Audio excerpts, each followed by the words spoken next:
Welcome back to part 15 of Chevy Rusty and Crusty C10 build. Let's go in the shop and take a look and see what we got going on this week. So I made some final touches on the bed. I'm getting ready to put some slick sand on the bed sides. Had some small dents up in the header panel there that I had to fill. A couple more on the wheel tubs. So this will all get slick sand primer from the floor up on all the inside, and then we should be ready to block sand that and paint it, or seal it and then paint it. This driver's door, I found a couple more spots on it I had to go back over before I put slick sand on it. This is the only piece that I don't have slick sand on besides the hood and the cab, so try to get this slick sand at the same time I get the bed finished up. I'm also going to put one more coat on the other door in here. I have a few spots that I had to fill on it, so I'll put another coat on it also. Okay, here's a look of the slick sand primer on all the inside of the bed.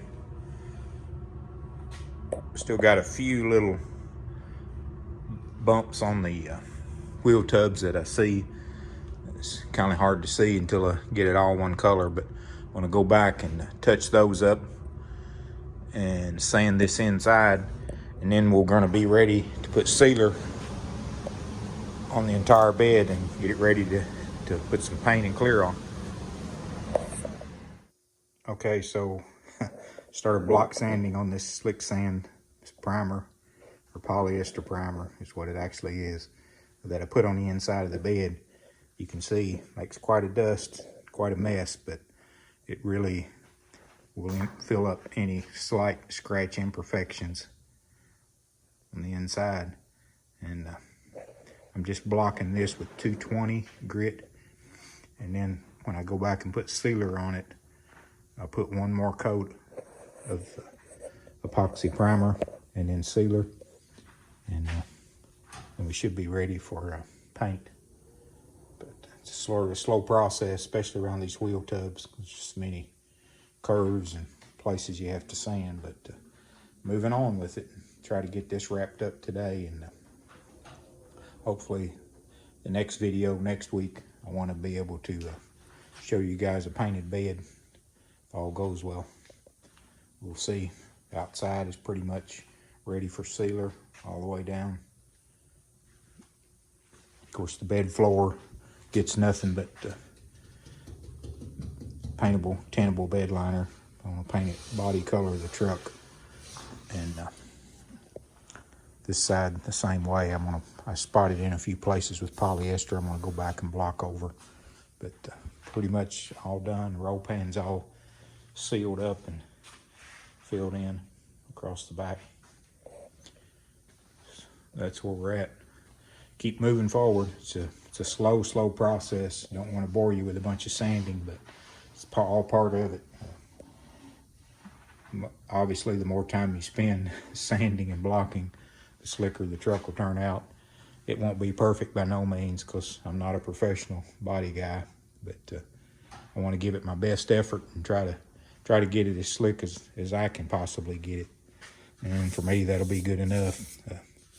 Haven't decided. I probably will end up putting the truck for sale because I have so many right now, but if not, I want it to be a truck that I would be proud to keep and say that I've done my best job on it. So I sort of treat them all the same way, regardless of whether I intend on trading or selling at some point or not. But and like I say, the best I can do is not going to be perfect by no means, but you know, we'll have it pretty slick, I think, on the inside of the bed, and of course the outside too. So, but that's where we're at so far. Just going to jump back over to this driver's door. It's sort of giving me fits all the way along. There's a couple places right in here that were still low, so I had to put a little more filler in.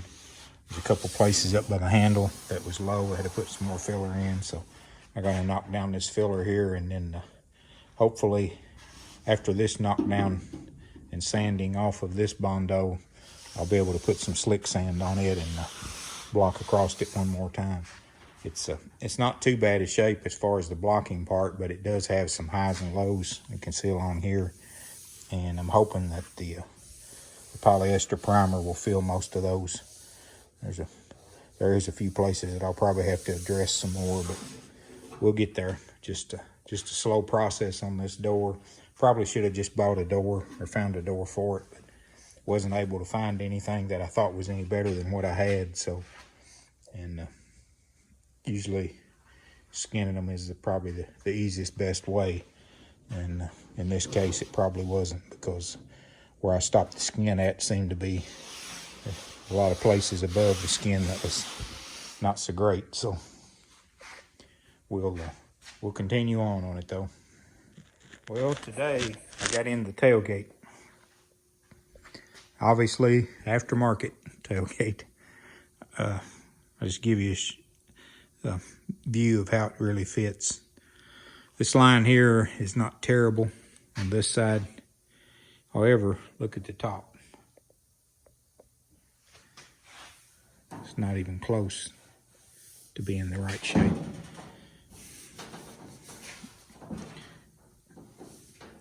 This side is even worse.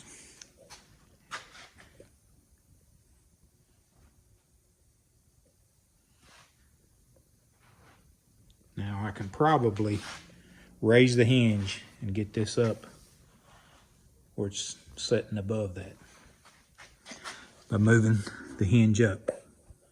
But what that's going to do is it's probably going to push this line further off. And as you can see here,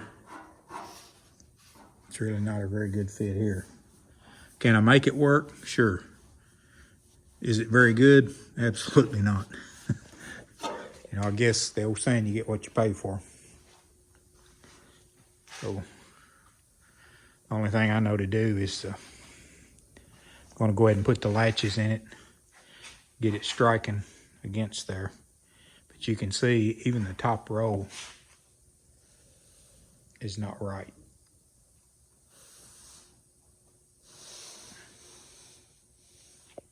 Keep in mind it's not latched up, so this will go in. So this is not too bad, but when you get up here, terrible. Terrible there. Looks like it was dropped, which I kind of expected that. It's got a knock up on it there. Same thing on this side. Not as bad, but it's there. I don't know. That's why I was trying to hold off before I done too much final work on it to make sure the tailgate was going to fit and look right.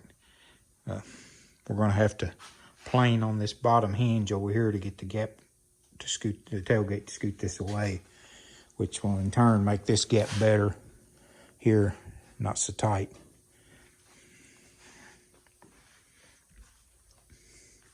At 10 foot away, it looks pretty good. So when you get up close is when you notice all the imperfections.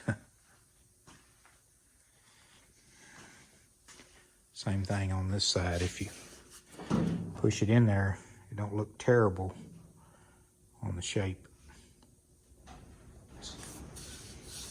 But the top is not even close to being the right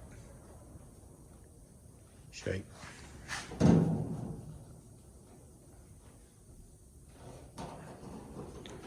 But we'll figure out something to do to it. That's all we can do.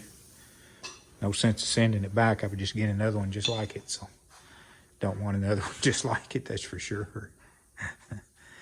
That's going to wrap it up for this week. Thanks for watching. I know this hasn't been too much this week, but it's just been a lot of sanding and priming, and I know that's not too exciting to watch.